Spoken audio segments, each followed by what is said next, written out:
As a child, I grew up witnessing things I shouldn't have. Not saying it makes me different because, well, I'm a child who didn't. Unlike other children, those things I witnessed never conquered me. I never once picked up a blunt. A bottle of vodka never tempted me. However, I watched as both of these substances took over the people of my family. My father and brother were both alcoholics. I had cousins who couldn't function if their grass wasn't lit. How was it ever okay for children to witness this? So now I guess it's expected for me to become just like them. But I can't because at one point I pictured what my life would be without them. That wasn't the prettiest picture. In fact, it was terrible to watch the two men you love constantly lose battles with bottles. To hear screams at the top of their wives' lungs. I don't know how they stayed, but I figured it must have been love. If it was truly love, how come I wasn't sheltered from it?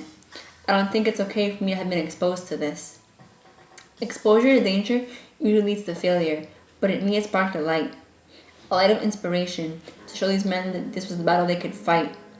But throughout the years, I managed to learn you can't force people to do things they don't want to. Sometimes I feel these bottles staring at me, almost mocking my attitude.